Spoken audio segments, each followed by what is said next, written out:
Hello guys, welcome to this YouTube channel.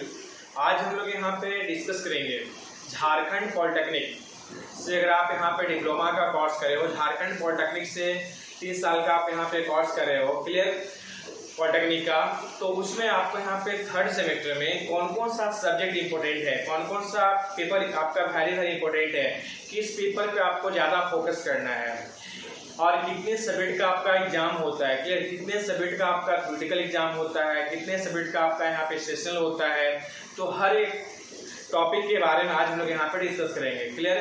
तो पिछले video में हम लोग यहाँ पे EEE ब्रांच के बारे में डिस्कस कर चुके हैं, कंप्यूटर साइंस के बारे में डिस्कस कर चुके हैं और हम लोग यहाँ पे सिविल ब्रांच के बारे में डिस्कस कर चुके हैं।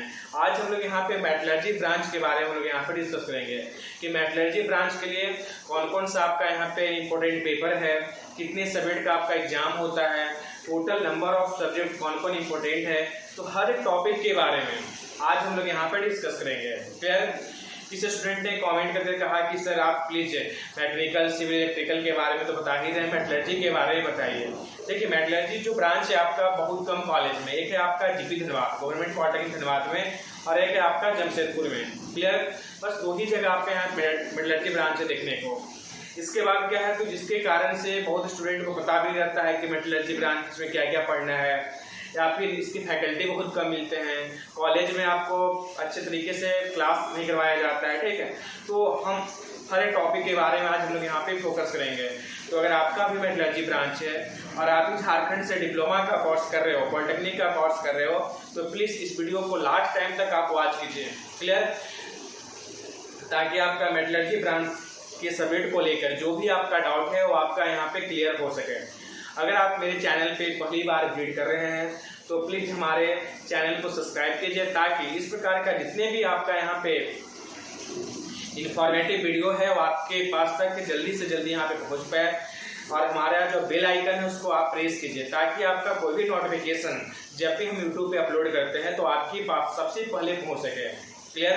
तो चलिए आज हम लोग यहाँ पे वीडियो को स्टार्ट करते हैं, क्लास को स्टार्ट करते हैं कि मेटलर्जी ब्रांच में क्या क्या सब्जेक्ट इंपॉर्टेंट है, कितने सब्जेक्ट का आपका एग्जाम होता है क्लियर।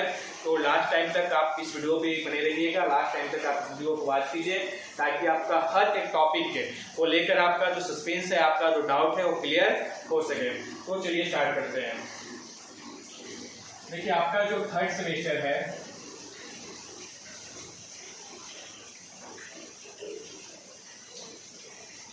कौन सा ब्रांच, मेटलर्जी ब्रांच के बारे में हम लोग यहाँ पे फोकस कर रहे हैं।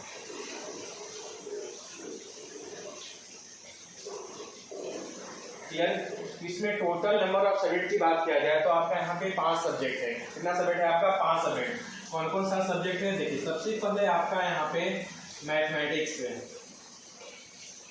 जिसको हम लोग यहाँ पे मैथ थर्ड के नाम से भी जानते हैं। पिछले वीडियो में यहाँ पे डिस्कस कर चुके हैं, और वो वीडियो आप लोग यहाँ पे मैकेनिकल को, सिविल को या फिर इलेक्ट्रिकल वाले का वीडियो नहीं देखे हैं ब्रांच को, ठीक है। तो हम इस वीडियो में हम आप बता देते हैं कि मैथ के लिए कौन कौन सा टॉपिक इंपॉर्टेंट है, कौन कौन सा बुक इंपॉर्टेंट है। तो सबसे पहले जो मैथ का जो इंपॉर्टेंट बुक है, जो पॉपुलर बुक है, वो है आपका RS अग्रवाल क्लियर, ठीक है। पिछले वीडियो में कोई कमेंट करके पूछा कि सर RS अग्रवाल किसका लेना है, 12 का लेना है या फिर कोई और क्लास का बुक आता है, ठीक है। तो नहीं, आपका जो 11-12 का जो RS अग्रवाल का बुक आता है क्लियर, उसी बुक को आपको यहाँ पे लेना है। और यहाँ पे 11 वाले नहीं, 12 वाले, ठीक है। और 12 का आपको यहाँ पे पार्ट 2 बुक लेना है। कौन? पार्ट 2। पार्ट 1 में तो आपका मैट्रिक्स डिटरमिनेंट से सब रहता है, पार्ट 2 में जो आपका इंटीग्रेशन वाला जो पार्ट है उस वाले बुक को परचेज करना है क्लियर। तो RS अग्रवाल कौन? पार्ट 2 बुक लेना है क्लियर। अगर आप इसे भी अच्छा राइटर का बुक लेना चाहते हैं, लगता है कि RS अग्रवाल बहुत इजी क्वेश्चन देता है, तो आप उससे भी आप हाई लेवल का बुक ले सकते हैं, RD शर्मा का। किसका? RD शर्मा का बुक यहाँ पे फॉलो कर सकते हैं। अगर इससे भी और अच्छा बीट करना है, अपने कमांड बनाना है अपने आप में, ठीक है, तो आप यहाँ पे KC सिन्हा का बुक आप यहाँ पे फॉलो कीजिए, समझ में आया। अगर इससे भी अगर आपको यहाँ पे टॉप लेवल का बुक को फॉलो करना है तो BS अग्रवाल का बुक आता है, BS अग्रवाल का बुक आता है, ठीक है, बीटेक के लिए। ऐसे बीटेक अगर वाइड में कीजिएगा तो 20 अग्रवाल वहाँ मैथमेटिक्स पढ़ाया जाएगा तो 20 अग्रवाल का बुक आता है क्लियर। तो ये आपका क्या है, मैथमेटिक्स के लिए वेरी इंपॉर्टेंट बुक है। और इसमें जो आपका जो मेन पोर्शन है वो है आपका इंटीग्रेशन क्या है, इंटीग्रेशन। ये जो आपका टॉपिक है इंटीग्रेशन का, वेरी वेरी इंपॉर्टेंट है। आपका जो 50% जो आपका सिलेबस है वो इंटीग्रेशन पे ही आपका बेस है। इंटीग्रेशन है आपका, ठीक है। इसके बाद है आपका लैपलास है, फोरियर सीरीज है, तो ये आपका क्या है, इंटीग्रेशन पे ही बेस्ड है। क्लियर। अब मेटलर्जी वाले को उतना मैथमेटिक्स पे फोकस नहीं भी कीजिएगा तो कोई दिक्कत नहीं है। आपको ज़्यादा फोकस करना है ब्रांच पेपर पे। हाँ, बट क्या है कि रिजल्ट को अच्छा करना है, स्कोरिंग अच्छा करना है, तो आपको यहाँ मैथ पे भी फोकस करना पड़ेगा। मैथमेटिक्स सबसे ज़्यादा फोकस करना है मैकेनिकल को, इलेक्ट्रिकल को और सिविल ब्रांच वाले को, ताकि इसलिए कि उन लोगों का जो पेपर होता है अधिकांश पेपर न्यूमेरिकल होता है। इसके बाद देखिए जो सेकेंड आपका जो सब्जेक्ट है वो है आपका यहाँ पे इंजीनियरिंग इलेक्ट्रिकल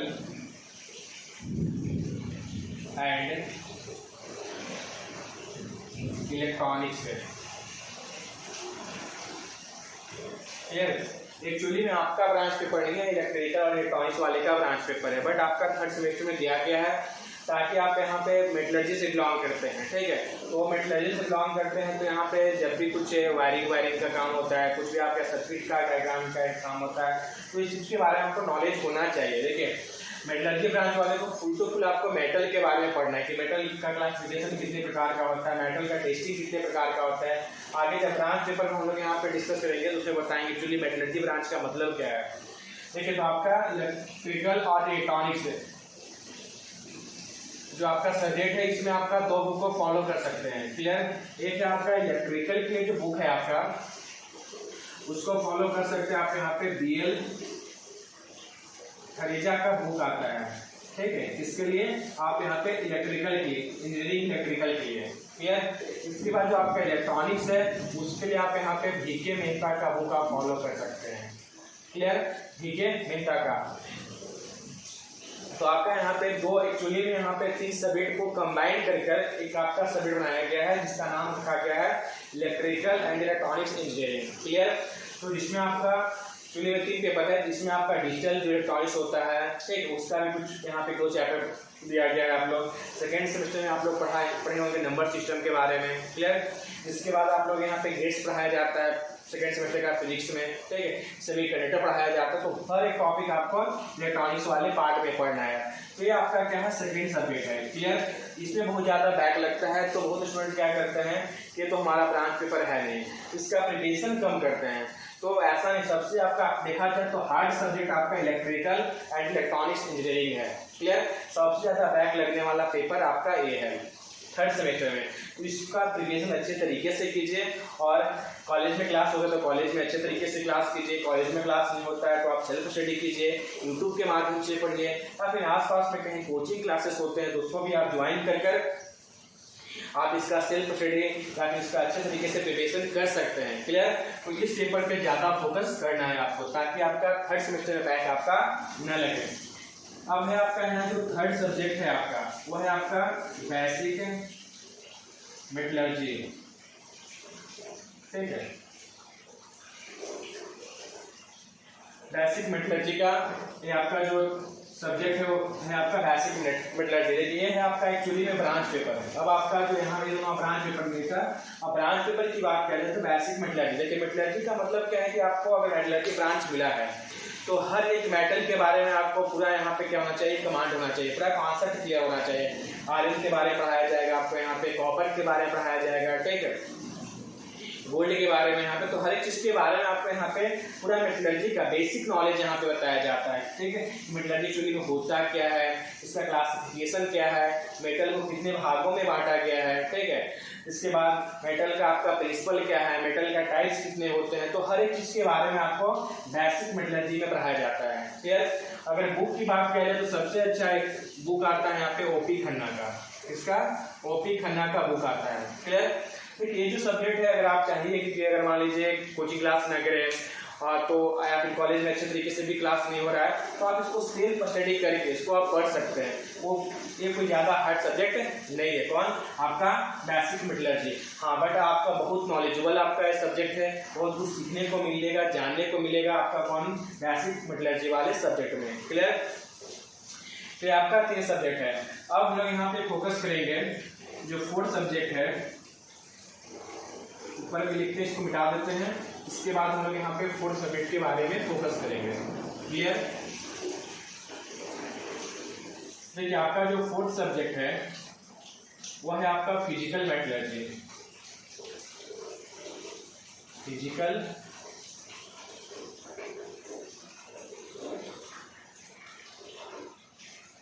देखिए ये है आपका जो 4th जो सब्जेक्ट है वो आपका फिजिकल मेटलर्जी। ये आपका वेरी आपका इंपॉर्टेंट बुक है आपका यहाँ पे, तो वेरी इंपॉर्टेंट आपका सब्जेक्ट है। क्लियर? अब आपका यहाँ पे बात किया जाए कि कौन सा बुक है, तो सबसे अच्छा बुक आता है रीड का बुक आता है। ठीक है, HILL।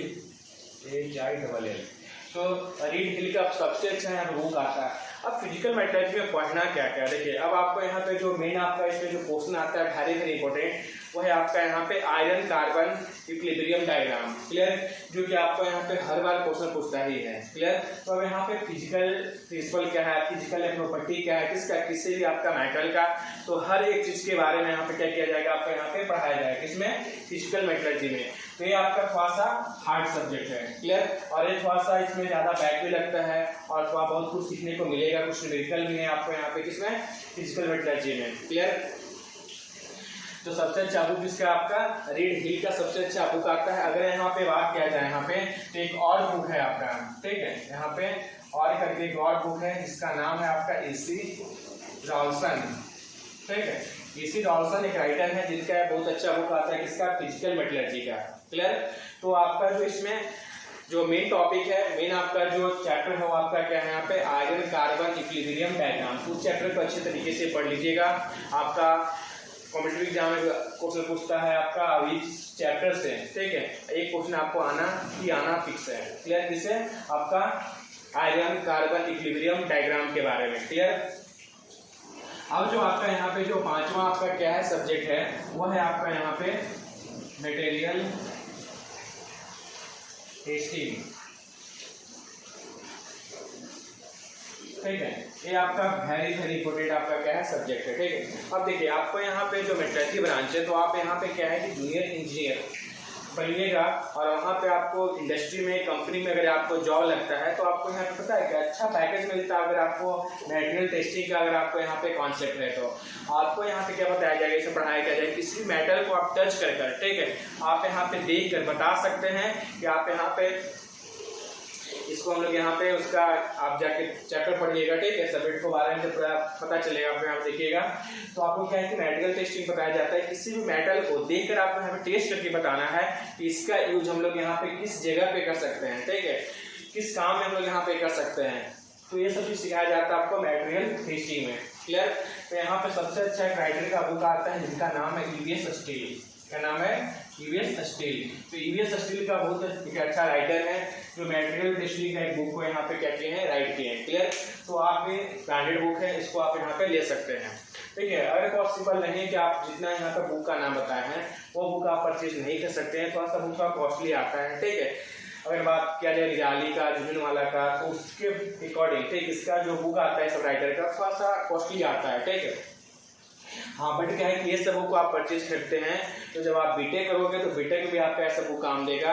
और अगर आपको यहाँ पे एक्सपीरियंस अगर आप चाहते हो कि अच्छे तरीके से पढ़ सकें तो ये सब बुक को आप यहाँ पे फॉलो कर सकते हैं। देखिए मटेरियल जो आपका ब्रांच है, मेटलर्जी जो ब्रांच है आपका, तो किसी भी आप कॉलेज से बिलोंग करते हो, चाहे आप जमशेदपुर कॉलेज से बिलोंग करते हो या फिर धनबाद वाले जो कॉलेज है GP धनबाद उससे बिलोंग करते हो, तो ऐसा नहीं कि आपका जो फैकल्टी है आपको एकदम मिल ही जाएंगे। क्या कि मेटलर्जी जो ब्रांच होता है, सबसे पहले आपका बीटेक की बात किया जाए, डिप्लोमा की बात किया जाए तो बहुत कम कॉलेज में है। और जो आपका जो स्टूडेंट लोग वहाँ से पास आउट होते हैं तो उनको अधिकांश को आपका 99% वाले को जॉब लग ही जाता है। तो जब जॉब लग जाए तो पढ़ाने वाले कौन बचेंगे? पढ़ाने वाले फैकल्टी बहुत कम मिलते हैं। किसके लिए? मेटलर्जी ब्रांच वाले के लिए। तो अगर फैकल्टी अगर आपको यहाँ पे नहीं मिल पाते हैं तो कोचिंग को ज्वाइन कीजिए। कोचिंग में अगर मान लीजिए क्लास अच्छे तरीके से नहीं हो पाता है तो सेल्फ स्टडी कीजिए, ताकि आपका जो थर्ड सेमेस्टर का जो सब्जेक्ट है उसको आप यहाँ पे कॉन्सेप्ट को क्लियर कीजिए। ठीक, अगर आपको यहाँ पे थर्ड सेमेस्टर का आपका जो सब्जेक्ट आपका कॉन्सेप्ट क्लियर नहीं रहेगा तो फोर्थ सेमेस्टर की प्रॉब्लम होगा आपको। क्लियर? तो ये था आपको यहाँ पे क्या सब्जेक्ट और उसके बुक के बारे में। अब अगर यहाँ पे एग्जाम की बात किया जाए कितने नंबर का अगर आपको एग्जाम होता है तो वो सब चीज़ के बारे में थोड़ा सा बता देते हैं। बस 5 मिनट और आपके साथ हम टाइम लेंगे, ठीक है। तो 5 मिनट और हमारे साथ थोड़ा टाइम वेस्ट कीजिए। देखिए अब क्या है कि आपको एग्जाम की बात किया जाए तो आपका टोटल 100 नंबर का एग्जाम होता है। एक सब्जेक्ट का आपका 100 नंबर का एग्जाम होता है और उससे जो 100 नंबर का जो मार्क्स है, ठीक 100 नंबर है, उसको 2 भाग में बांटा गया, 2 भाग में क्लासिफाई किया गया है, 80 और यहाँ पे 20। तो जो आपका 80 नंबर का जो एग्जाम है वो होता है आपका एक्सटर्नल एग्जाम। क्या होता है? External exam. और आपका 20 नंबर का जो एग्जाम होता है वो होता है आपका इंटरनल एग्जाम। क्लियर? ये जो एक्सटर्नल एग्जाम है वो आपका यूनिवर्सिटी लेती है और जो आपका इंटरनल एग्जाम है वो आपका कॉलेज लेती है। क्लियर? तो आपका टोटल कितना हो गया? आपका 5 सब्जेक्ट है जिसका आपका एग्जाम होगा। तो अगर 5 इंटू कर दे टोटल कितना हो गया आपका यहाँ पे 400। क्लियर? तो आपका एक्सटर्नल एग्जाम होगा। अगर इसको 5 से मल्टीप्लाई करते हैं तो 100, यानी टोटल देखा जाए तो आपको 500 का एग्जाम होता है। क्लियर? Theoretical exam. और आपका जो 300 है आपका, ठीक है, उसमें आपका होता है सेशनल, ठीक, भाइबा और प्रैक्टिकल मिलाया जाता है। क्लियर? तो तीनों को मिलाकर जब भाइबा हो गया, सेशनल हो गया, इसके बाद आपका क्या हो गया, प्रैक्टिकल हो गया, तो तीनों को मिलाकर 300 नंबर का एग्जाम होता है। क्लियर? तो टोटल अगर यहाँ पे मार्क्स की बात किया जाए तो 800 यानी 800 नंबर का आपको क्या होता है, एग्जाम होता है 3rd सेमेस्टर में। क्लियर? और नंबर ऑफ सब्जेक्ट की बात किया जाए टोटल 5 सब्जेक्ट है। क्लियर? तो आई होप आज का आप लोगों का क्लास अच्छा लगा होगा, ये वीडियो बेटर लगा होगा, ठीक है। आपका मेटलर्जी ब्रांच को लेकर कोई भी अगर माइंड में कोई सस्पेंस होगा वो क्लियर हो गया होगा, ठीक है।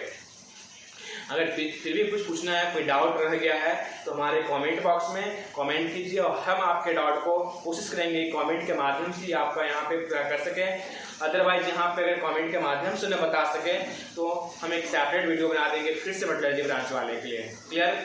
और अगर आप मेटलर्जी ब्रांच से बिलोंग करते हैं तो इस वीडियो को ज़्यादा से ज़्यादा शेयर कीजिए ताकि मेटलर्जी ब्रांच वाले स्टूडेंट को यहाँ पे इस वीडियो के माध्यम से 3rd सेमेस्टर का जो आपका सिलेबस है, जो आपका सब्जेक्ट है, उसके बारे में आपका यहाँ पे उनको इन्फॉर्मेशन मिल सके। Clear? Okay, bye, thanks all of you. फिर एक नेक्स्ट वीडियो के साथ मिलते हैं।